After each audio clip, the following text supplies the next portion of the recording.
Olá a todos, mais uma vez estamos aqui reunidos para continuarmos a leitura e o comentário do Tratado Teológico-Político de Baruch de Spinoza. No encontro anterior tínhamos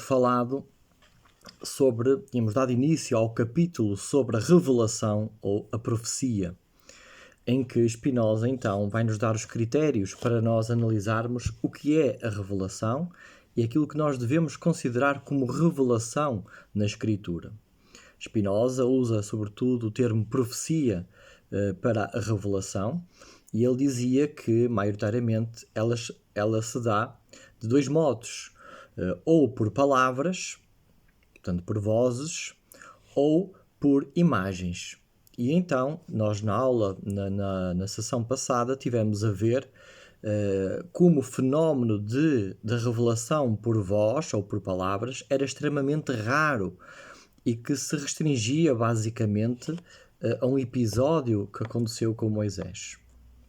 Agora, nós vamos tratar da revelação, da profecia que se dá através de imagens e, portanto, estas imagens, na sua maioria, são de origem subjetiva, quer dizer, dão-se na mente, na imaginação dos profetas. Mas sobre isto vamos ver agora com mais calma e vamos então dar sequência ao ponto onde tínhamos ficado no Tratado Teológico-Político, no capítulo 1.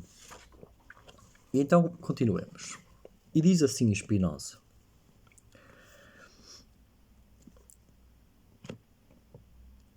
poder-se-ia supor que fosse verdadeira a voz.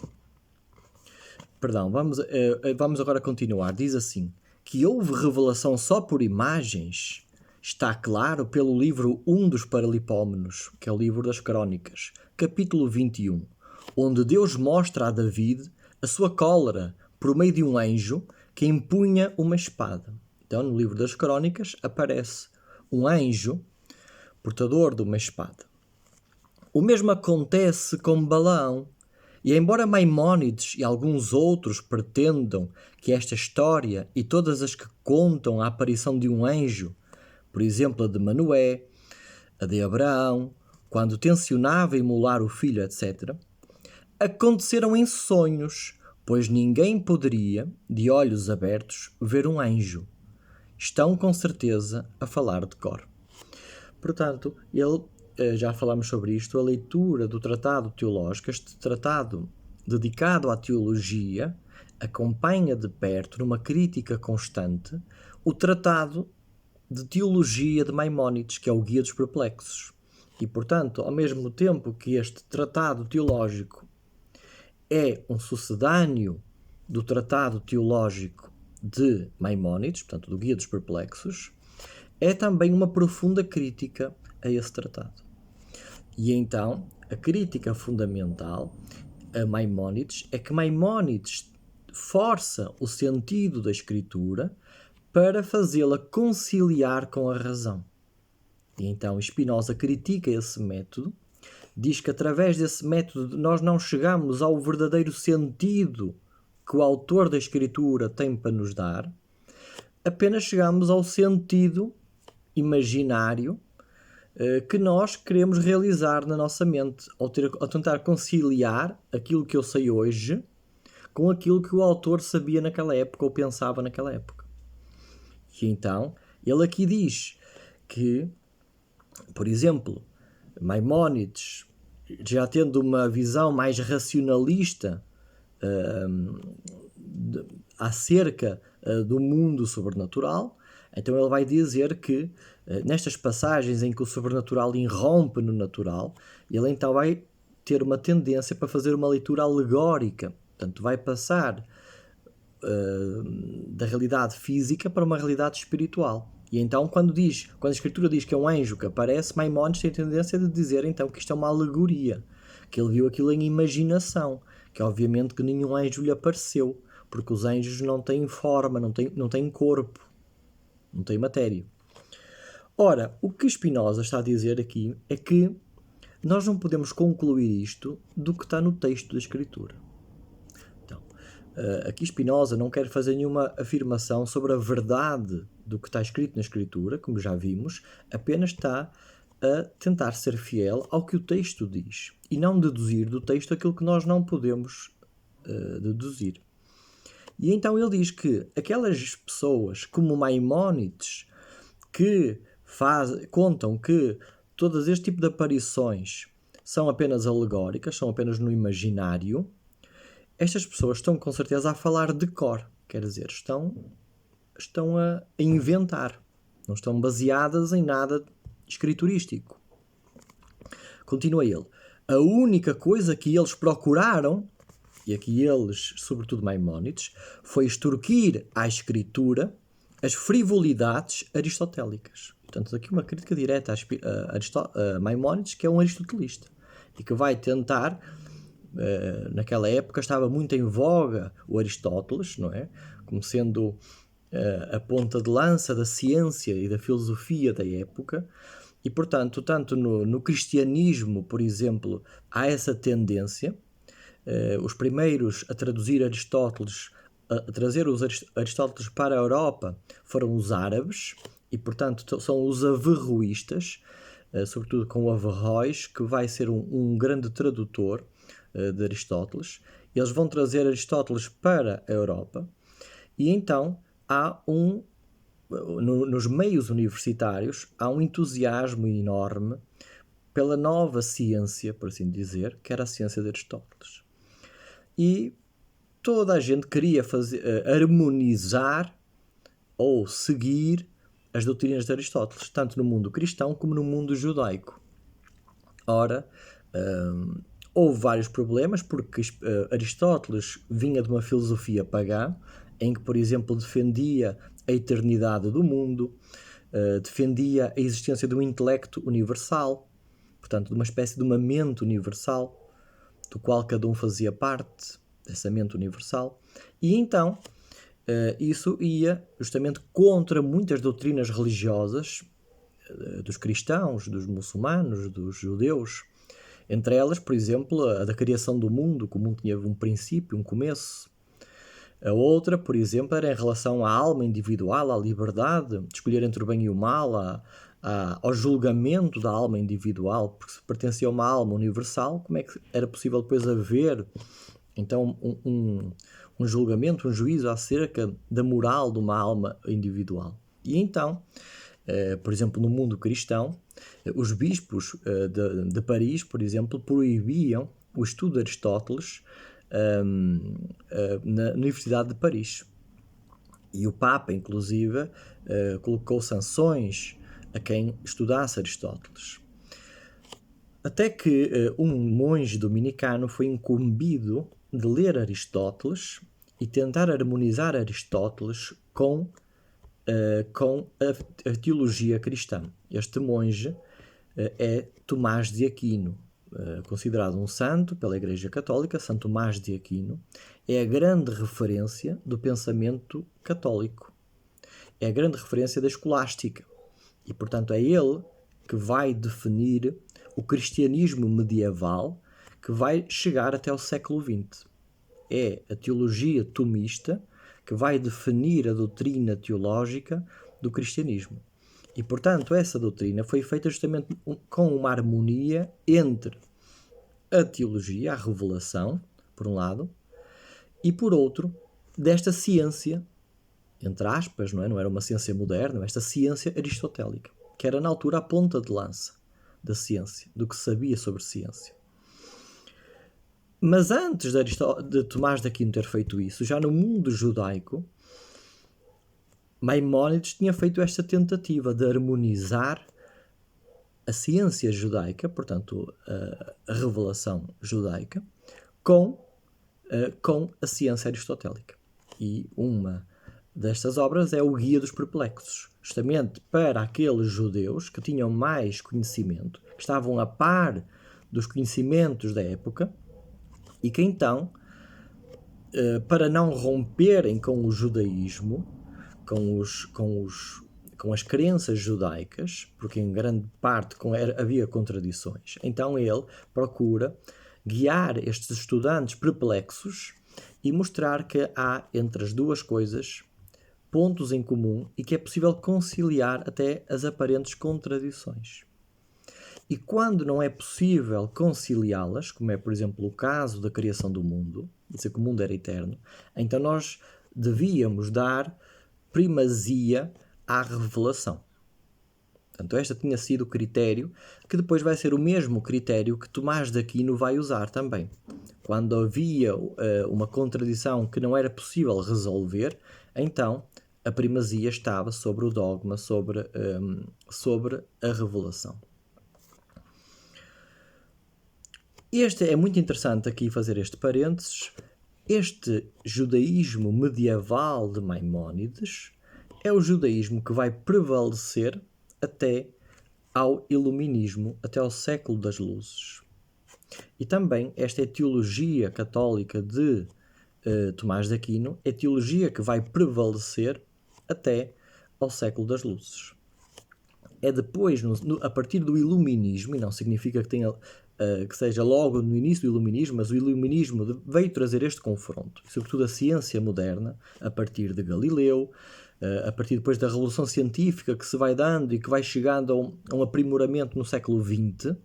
Então, a mesma coisa que eles tinham feito naquela época em tentar conciliar ciência com religião, agora também as religiões têm este confronto com a modernidade. E, portanto, há movimentos tradicionalistas dentro das várias religiões e há movimentos progressistas. Os movimentos tradicionalistas são aqueles movimentos que vão ficar, então, mais agarrados às tradições e justamente a este modelo medieval, que era o modelo que tinha prevalecido durante séculos. Isto tanto no judaísmo como, por exemplo, no cristianismo. Outros grupos, então, mais progressistas, procuraram então conciliar os dados da religião judaica ou da religião cristã com as novas descobertas científicas. Vamos então voltar aqui ao texto. A única coisa que eles procuraram foi extorquir à escritura as frivolidades aristotélicas e as suas próprias invenções, o que a mim me parece a coisa mais ridícula. Em contrapartida, foi por imagens não reais e dependentes apenas da imaginação do profeta que Deus revelou a José o seu futuro poder. Portanto, diz que mas por outro lado há lugares da Escritura em que de facto estas imagens são mesmo imaginárias, apenas imaginárias, em que ela explicitamente diz que foram apenas uma visão da mente. Outro caso, por imagens e ao mesmo tempo por palavras. Então falámos só por palavras, agora só por imagens, e agora por imagens e por palavras revelou Deus a Josué que havia de combater pelos hebreus, mostrando-lhe por um anjo com uma espada, qual chefe militar, o que também lhe tinha revelado por palavras e que ele tinha ouvido do anjo. Então no caso de Josué há estas duas modalidades. Também Isaías, conforme se narra no capítulo 6, foi anunciado por figuras que a providência de Deus abandonava o povo. Portanto, por imagens. Pois imaginou o Deus, 3 vezes santo, num trono altíssimo, e os israelitas, manchados pela imundície dos pecados, como que metidos em esterco, muito longe, por conseguinte, de Deus.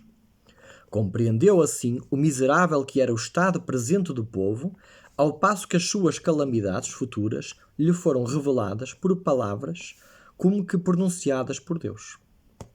Poderia acrescentar, exemplo deste, muitos outros casos tirados da Sagrada Escritura, mas julgo que isto é suficientemente conhecido. Então ele quer chegar a um objetivo, Spinoza. Então está-nos a dar estes casos, estes exemplos, e quer nos levar aonde? Vamos ver. Tudo isto, aliás, vem ainda mais claramente confirmado num texto dos Números, capítulo 12, 6 e 7, que reza assim: se alguém de entre vós for profeta de Deus, revelar-me-ei a ele numa visão. Isto é, diz Spinoza, por figuras e hieróglifos. Enquanto da profecia de Moisés diz que é uma visão sem hieróglifos. Que é uma visão sem símbolos, sem símbolos enigmáticos. cita então: falar-lhe-ei em sonhos, quer dizer, não por autênticas palavras, nem verdadeira voz.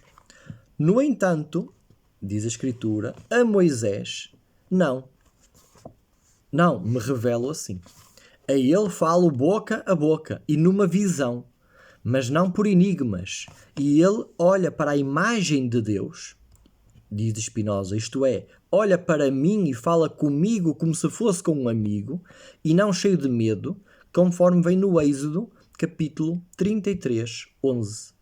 É, portanto, evidente que os outros profetas não ouviram uma voz autêntica, o que é também confirmado no Deuteronômio, capítulo 34, 10, onde se diz: e como Moisés, que conheceu Deus face a face, e diz Spinoza, conheceu, entenda-se, só pela voz, dado que nem o próprio Moisés tinha visto alguma vez a face de Deus, segundo está em Êxodo, capítulo 33. Então, o que é que Spinoza está aqui a querer mostrar com todos estes exemplos? Ele está a reduzir ao máximo a visão, a voz de Deus, a autêntica voz de Deus. E ele reduz então praticamente a Moisés, esse evento. Tirando estes, não encontro na Sagrada Escritura quaisquer outros meios pelos quais Deus se tenha comunicado aos homens. E por conseguinte, como mostramos atrás, mais nenhum é de admitir ou supor. E aqui ele quer chegar à conclusão que ele quer aqui. Portanto, se baseado na Escritura, nós não vamos poder admitir ou supor que Deus tenha comunicado diretamente por voz aos profetas, então nós vamos ter que nos restringir apenas àqueles pouquíssimos casos em que Deus comunicou-se diretamente a Moisés. E temos que então averiguar o que é que ele disse naquele momento.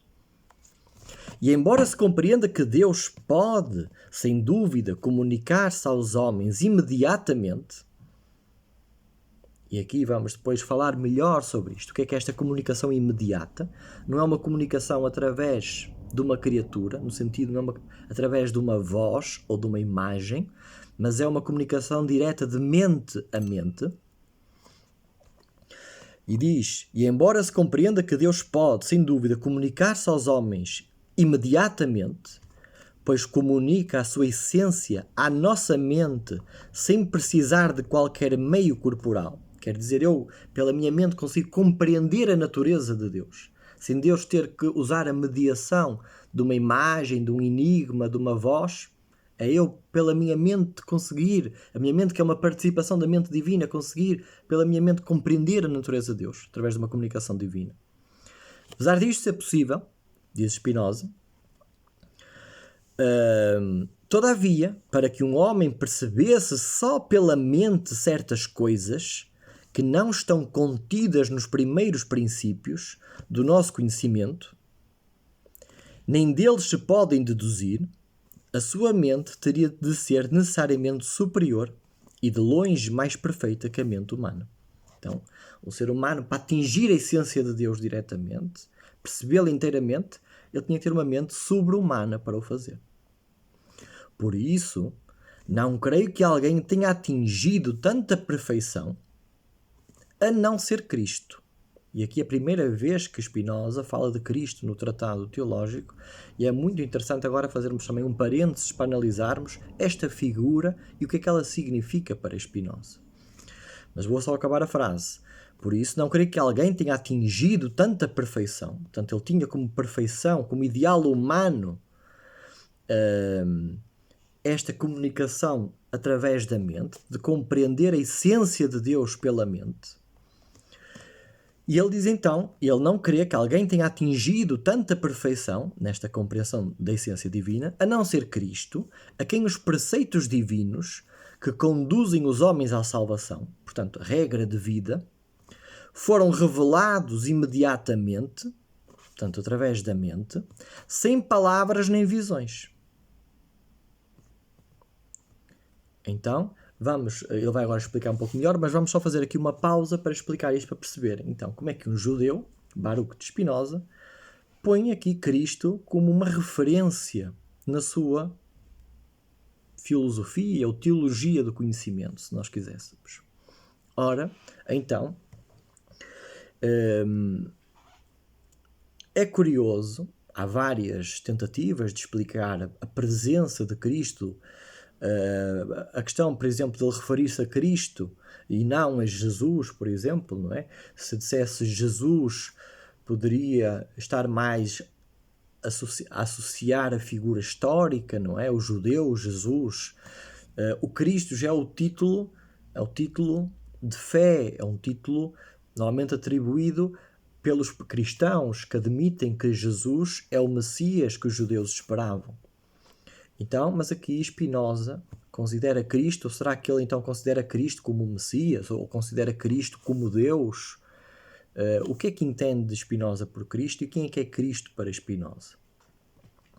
Ele vai falar mais à frente, daqui a pouco, ainda neste capítulo, sobre a figura de Cristo, quem é Cristo para Spinoza, mas sabemos que ele convivia em meios cristãos progressistas do seu tempo, destes demonstrantes que deram origem depois aos Quakers nos Estados Unidos. Ele tinha muito contacto com estes grupos cristãos progressistas que pululavam na Holanda do seu tempo.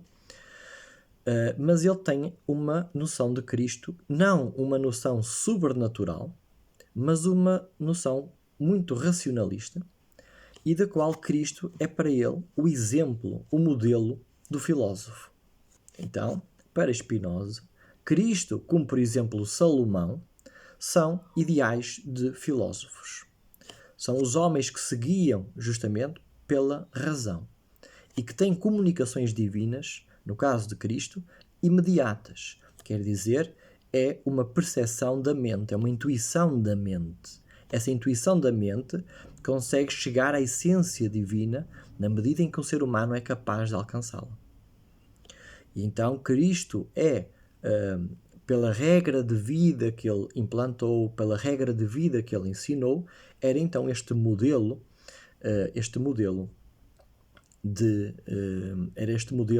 da razão, de filosofia que o Spinoza tinha.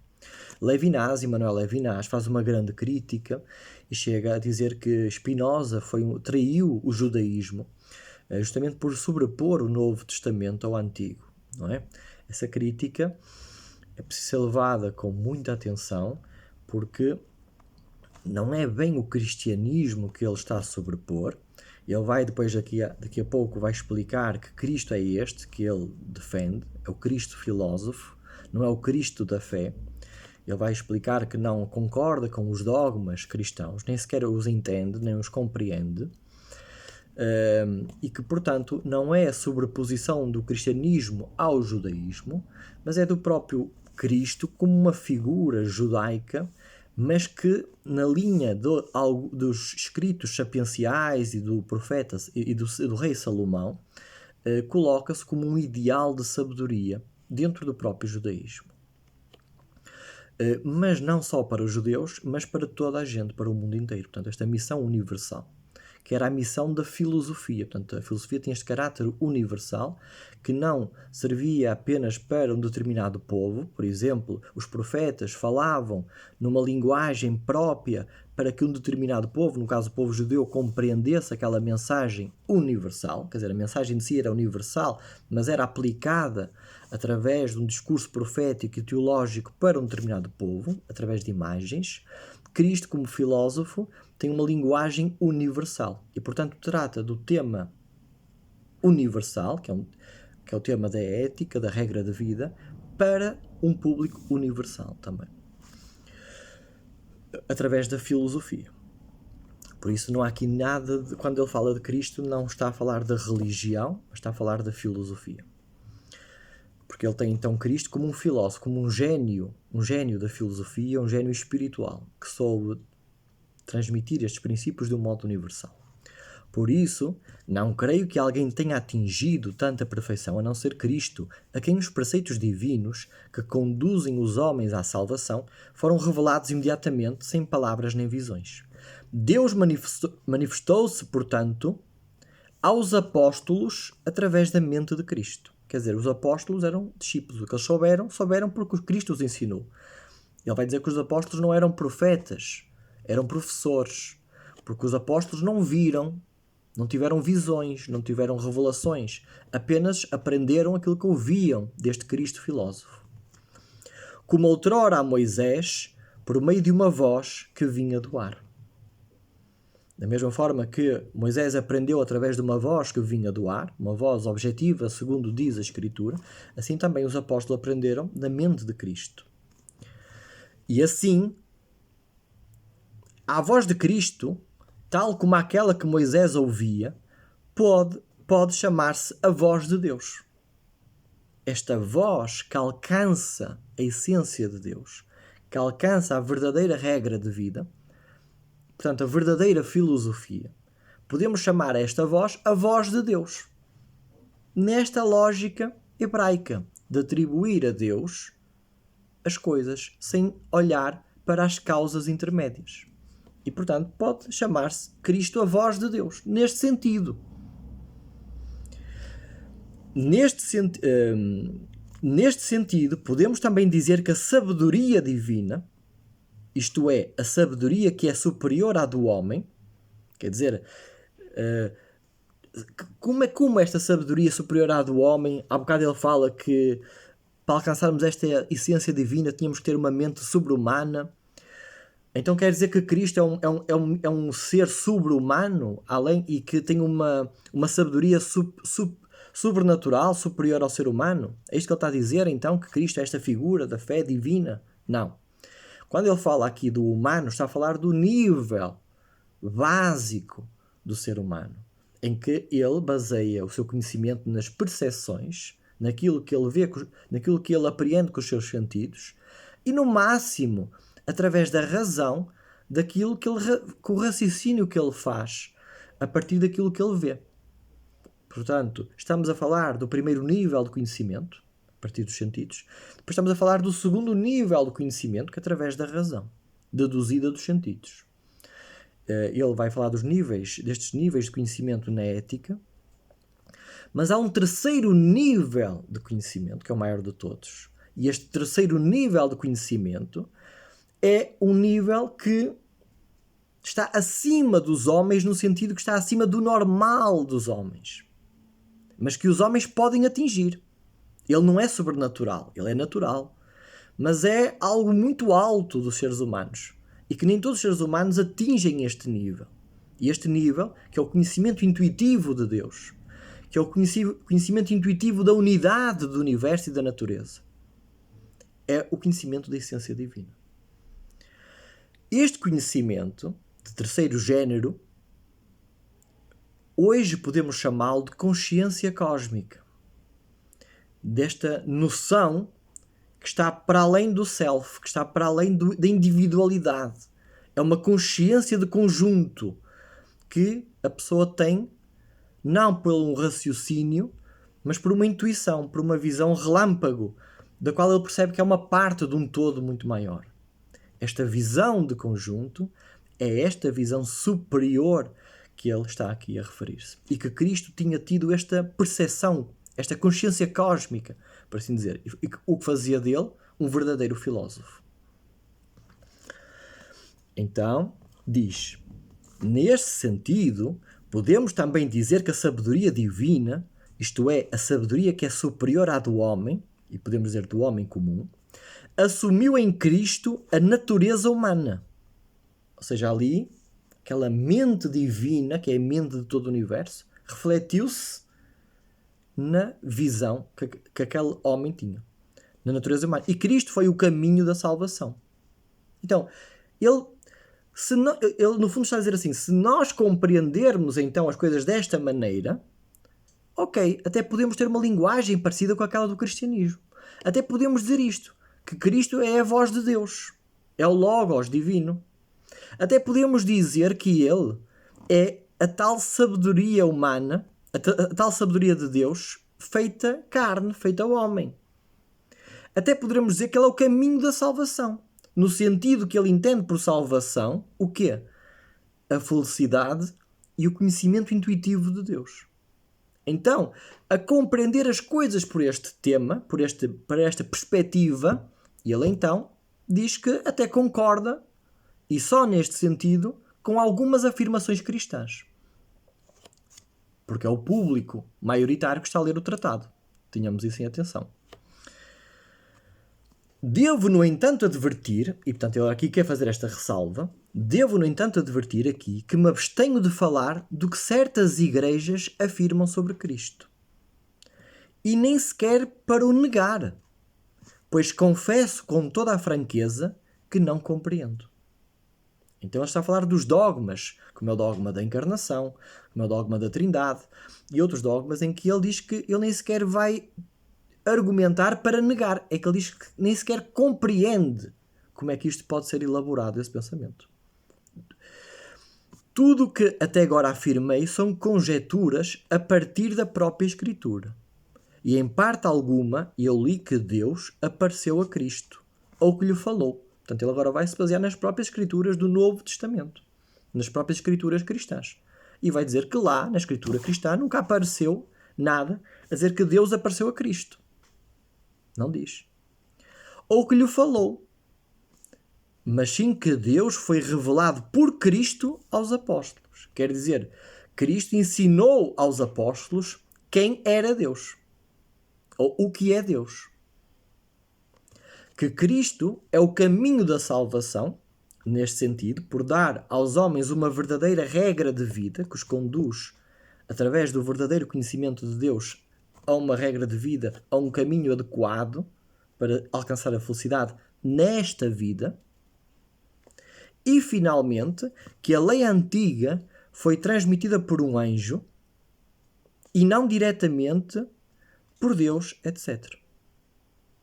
Também diz no Novo Testamento que a lei antiga foi transmitida por um anjo a Moisés. Por conseguinte, enquanto Moisés falava com Deus face a face, tal como um homem fala habitualmente com um companheiro, isto é, por meio dos seus dois corpos, então ele agora, Cristo comunicou com Deus de mente para mente. Ele agora vai querer dar superioridade a Cristo a Moisés. E aqui Levinas pensa então que ele sobrepõe o cristianismo ao judaísmo. Mas não é isto que está a acontecer. Ele está a sobrepor a filosofia à teologia. Isto sim.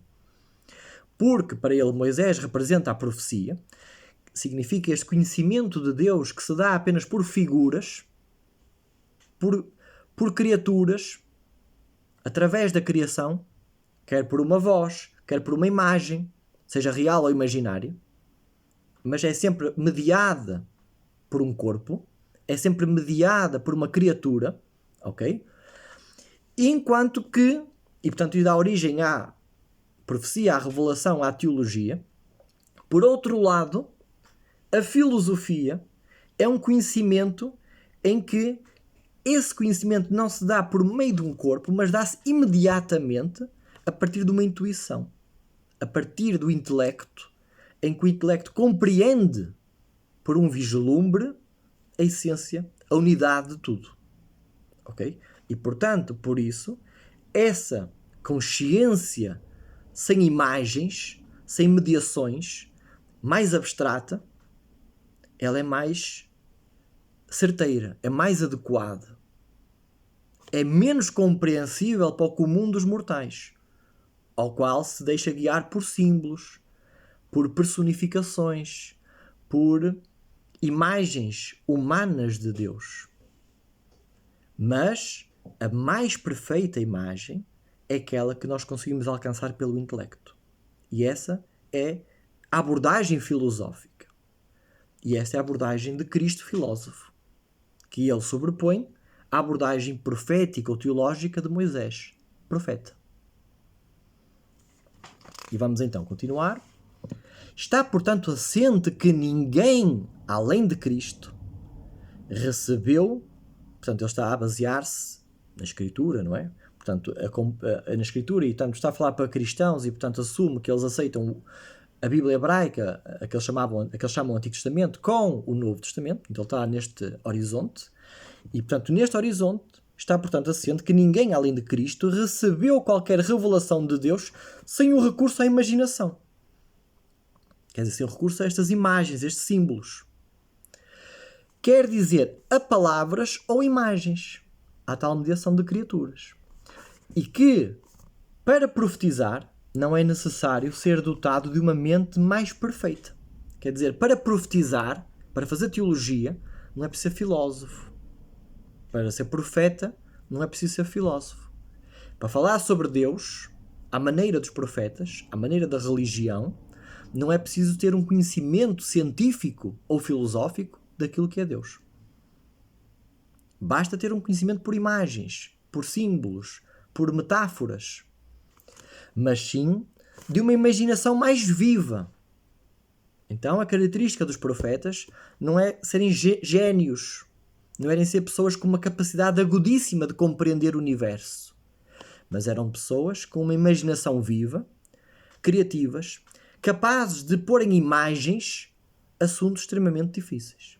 E, portanto, compreender de uma maneira simples e transmitir dessa maneira simples, fácil de compreender, de um modo muito criativo, através de imagens, esta realidade tão profunda que é Deus. Conforme mostrarei com mais clareza no capítulo seguinte, que ele vai dedicar aos profetas. É preciso agora averiguar o que nas Sagradas Escrituras se entende por Espírito de Deus, infundido nos profetas. Então agora, pausa, e vamos passar para um próximo tema, dentro do primeiro capítulo ainda. Então agora analisamos então a que é que se restringe, ou o pouco que se restringe estas comunicações de Deus com os profetas, comunicações estas mediadas através de vozes ou de imagens, se reduz a muito pouco, ok? E portanto só isso é que podemos considerar revelação, aqueles episódios que podemos, e não a escritura toda, como um todo, não a todas as palavras que estão escritas na escritura, mas apenas aquelas diálogos, aquelas pequenas mensagens que ali estão. Portanto, estamos a reduzir já o conteúdo da revelação, da comunicação divina. Mas agora, então, ainda vai entrar mais profundamente e vamos tentar perceber esta ideia de quando dizem que os profetas falaram pelo Espírito de Deus. Ou seja, aquelas comunicações são poucas, mas os profetas falaram muito. E aquilo que eles falaram não era inspiração de Deus, não estavam cheios do Espírito de Deus? Então isso também é considerado revelação, será ou não? Então Spinoza diz, calma, vamos então analisar isto que sobra. E vamos analisar isto que sobra.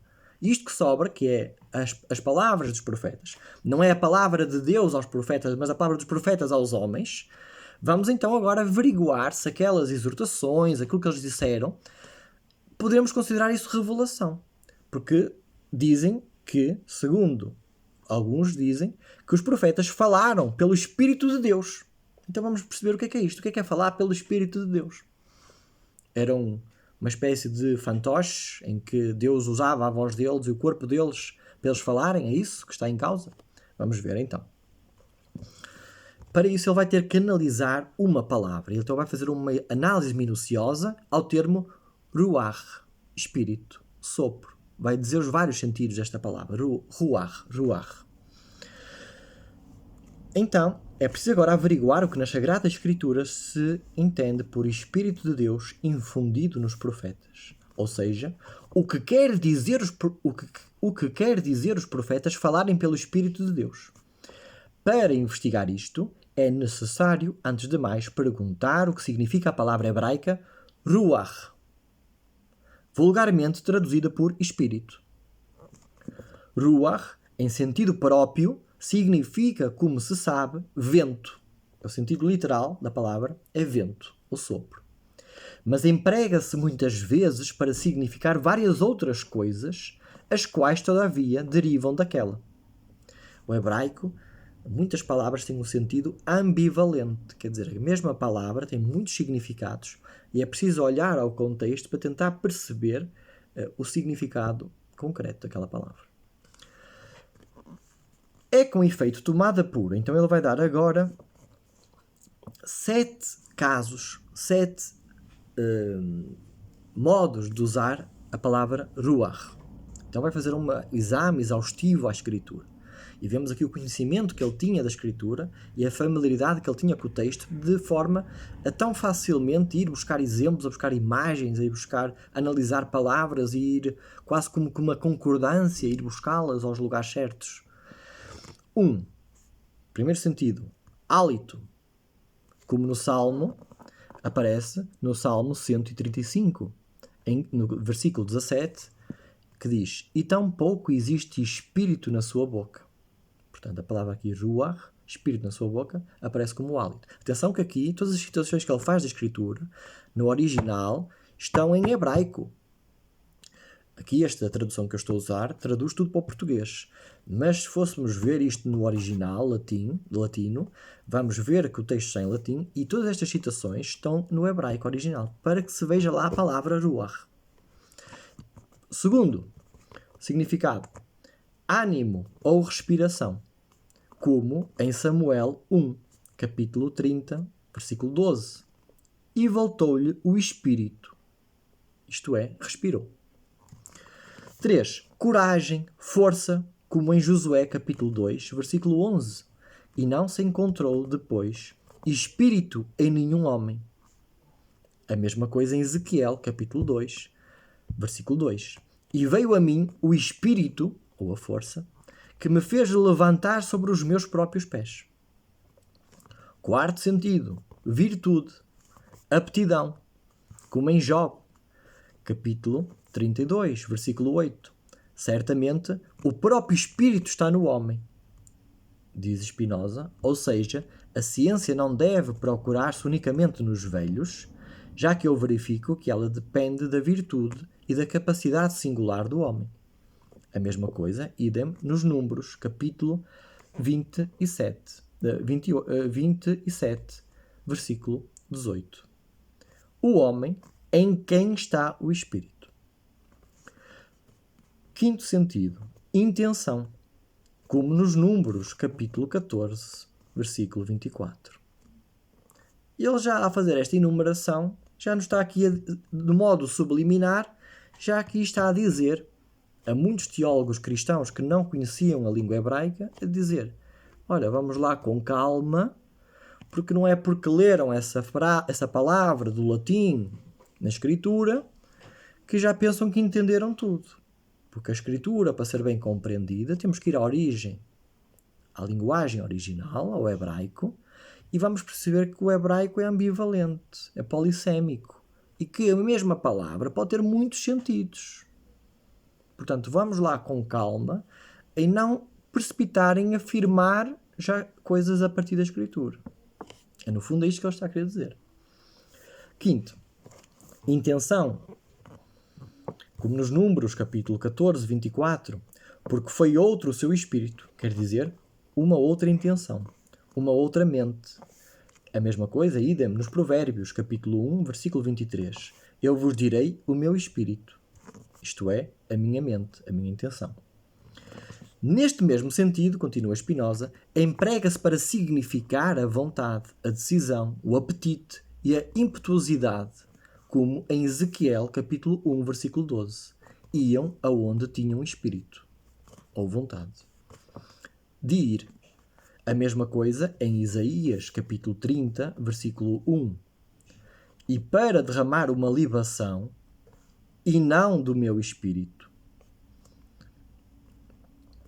E no capítulo 29, versículo 10, porque Deus derramou sobre eles o espírito, isto é, o apetite, de dormir. E no livro dos Juízes, capítulo 8, versículo 3, mitigou-se então o seu espírito, ou ímpeto. A mesma coisa nos Provérbios, capítulo 16, versículo 32. Quem domina o seu espírito, ou apetite, mais do que quem toma uma cidade. E no capítulo 25, versículo 28, o homem que não domina o seu espírito, a mesma coisa em Isaías capítulo 33, versículo 11. O vosso espírito é um fogo que vos consome. Além disso, diz Spinoza, na medida em que a palavra ruach significa ânimo, serve para exprimir todas as paixões e até os dotes anímicos, os dotes da alma, do espírito, como espírito elevado, para significar soberba, espírito submisso, para significar humildade, espírito mau, para ódio e melancolia, espírito bom, para benignidade, espírito de ciúme, espírito ou apetite de fornicação, espírito de sabedoria, de prudência, de coragem, isto é, porque em hebraico se usam mais frequentemente os substantivos que os adjetivos. Então vamos aqui outra vez ver o conhecimento da língua hebraica. E é tão importante este conhecimento da língua hebraica, ele depois vai dedicar um capítulo do tratado à língua hebraica, que ele depois mais tarde empreende o projeto de criar uma gramática da língua hebraica original, que se tivermos a oportunidade, muito mais para a frente, poderemos fazer depois um curso sobre essa gramática da língua hebraica, em que ele então vai explicar as regras, a partir da escritura, as regras da língua hebraica. Porque diz, é frequente, se usam mais frequentemente os substantivos que os adjetivos. Um ânimo sábio, prudente, forte, ou virtude da sabedoria, da prudência, da coragem, espírito de benevolência, etc. Sexto sentido, a própria mente ou alma, como no Eclesiastes, capítulo 3, versículo 19, onde diz: o espírito, ou a alma, é o mesmo em todos, e o espírito volta-se para Deus. Sétimo, finalmente significa as partes do mundo, em virtude dos ventos que delas sopram, e ainda os lados de qualquer coisa correspondentes a essas partes. Ver Ezequiel, nos capítulos 37, 9, no capítulo 42, versículo 16, 17, 18 e 19, etc. Exatamente. É de notar, por outro lado, que uma coisa é referida a Deus e se chama coisa de Deus. Quando uma coisa é referida a Deus, então é chamada coisa de Deus. O Espírito de Deus, o vento de Deus. Então ele já acabou os 7 sentidos. Portanto, mostra que é uma palavra extremamente ambivalente. A palavra ruach. E conforme o contexto, pode significar coisas diferentes. Agora, depois de analisar as 7 perspectivas, as 7 modalidades de uso desta palavra, agora também vai notar uma particularidade da língua hebraica e do costume dos hebreus. É de notar, por outro lado, que uma coisa é referida a Deus e se chama coisa de Deus. Porque pertence à sua natureza. E é como que parte dele, tal como quando dizemos a potência de Deus ou os olhos de Deus. É algo que pertence a Deus, à natureza de Deus, é uma parte de Deus. Então dizemos tal coisa de Deus. 2. Porque está em poder de Deus e age segundo a sua vontade. Faz parte da vontade de Deus e Deus tem um poder para fazer aquilo. Assim a Escritura chama aos céus, o quê? Os céus de Deus. Por serem o seu carro e o seu domicílio. A Assíria, ele chama de flagelo de Deus. Porque foi através da Assíria que o povo foi castigado. A Nabucodonosor, servo de Deus, por ter servido de instrumento para realizar a obra de Deus, os desígnios de Deus, a vontade de Deus, etc. 3. Porque lhe é dedicada, algo dedicado também passa a ser Deus, como o templo de Deus, o nazareno de Deus, quando faziam o voto do nazirato, o nazareno de Deus, o pão de Deus, o pão que era oferecido no templo, na mesa, nos propiciatórios, na mesa, o pão da oblação, o pão de Deus, etc. 4. Porque é transmitida pelos profetas, mas não revelada pela luz natural, como é o caso da lei de Moisés, que é designada por lei de Deus. Não foi uma lei deduzida, mas foi uma lei revelada. E, portanto, é uma lei de Deus. Não é revelada pela luz natural, portanto, não é deduzida pela mente, como um filósofo faz, mas por uma comunicação. E, portanto, por uma comunicação divina, quer por imagens, quer por vozes reais ou imaginárias. 5. Para exprimir uma coisa no grau superlativo. Quando eu quero dizer que algo é muito bom ou muito mau, então digo que é algo de Deus. Tal como montes de Deus, ou seja, montes altíssimos. Um sono de Deus, isto é, um sono profundíssimo. Estão a perceber como é preciso compreender não só a língua hebraica, mas o uso da língua para compreender o texto da Escritura. E é para esta complexidade que Spinoza está a alertar os leitores incautos, superficiais, precipitados da Escritura, que facilmente tiram conclusões, dogmas, doutrinas de uma leitura superficial do texto. É neste sentido que se deve explicar Amós capítulo 4, 11, onde o próprio Deus fala do seguinte modo: Eu destruí-vos como a destruição de Deus destruiu Sodoma e Gomorra. Então Deus está a dizer, eu destruí como destruiu a destruição de Deus. Quer dizer, foi uma grande destruição. É assim que nós devemos compreender o texto. Quer dizer, à semelhança dessa memorável destruição. Não pode, efetivamente, explicar-se de outro modo, uma vez que é o próprio Deus quem fala. Da mesma forma, a ciência natural de Salomão, e portanto aqui Salomão já não está no filão dos profetas, mas está no filão dos filósofos, do qual Cristo faz parte. Salomão é um precursor de Cristo neste sentido, porque é um filósofo que fala através da razão e não através da profecia, da imaginação. Da mesma forma, a ciência natural de Salomão é designada por ciência de Deus, ou seja, ela é divina, ela é fora do comum. Nos Salmos, fala-se também de cedros de Deus para exprimir a sua insólita grandeza. E em Samuel, livro 1, capítulo 11, versículo 7, para significar um medo particularmente grande, diz: um medo de Deus abateu-se sobre o povo. Neste sentido, tudo o que ia além da capacidade da compreensão dos judeus daquela época, e tudo aquilo de que na altura ignoravam as causas naturais, era habitualmente atribuído a Deus. Portanto, não sabiam como é que aquilo se originava, e então eles ultrapassavam as causas intermédias e davam logo como a causa próxima a causa primeira, foi Deus. Assim, à tempestade, chamavam repreensão de Deus, e aos trovões e relâmpagos flechas de Deus, porque julgavam que Deus tinha os ventos encarcerados em cavernas, a que chamavam as forjas de Deus, não divergindo dos pagãos sob este aspecto, a não ser por julgarem que era Deus e não Éolo, o administrador dos ventos. Quer dizer, o sistema que eles usavam era o mesmo, só mudavam o nome de Deus. Consideravam ser Elohim e Yahvé, em vez de considerar ser Éolo, ou Baal, ou Zeus, etc. Pela mesma razão ainda, aos milagres chamam obras de Deus. Quer dizer, obras estupendas. Fenómenos da natureza que eles não compreendiam, que ultrapassavam, chamavam aquilo obras de Deus. Uma vez que todas as coisas naturais são obras de Deus. E só pela potência divina existem e agem. Ora, estão certos, porque tudo que existe e age é obra de Deus. É o que ele está a dizer. É, portanto, neste sentido que o salmista chama potências de Deus aos milagres do Egito, porque abriram aos hebreus, numa situação de extremo perigo, em que estes já não esperavam nada de parecido, uma via de salvação, deixando-os extremamente maravilhados. Ora, vamos então hoje ficar por aqui.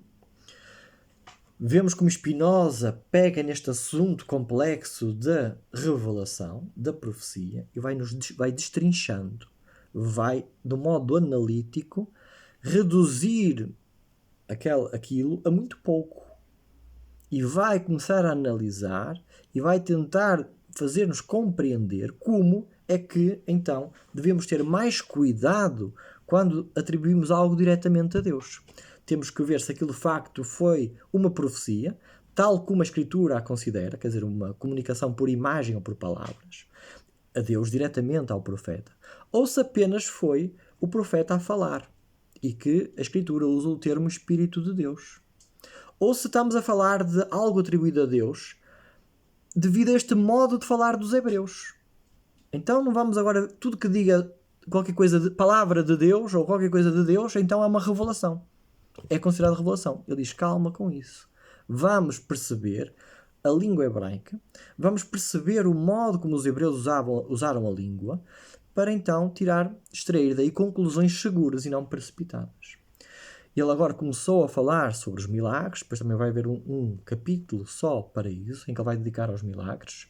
Mas hoje vamos ficar por aqui, então, e na próxima sessão vamos então dar continuidade ao capítulo 1 do Tratado Teológico sobre a profecia ou a revelação.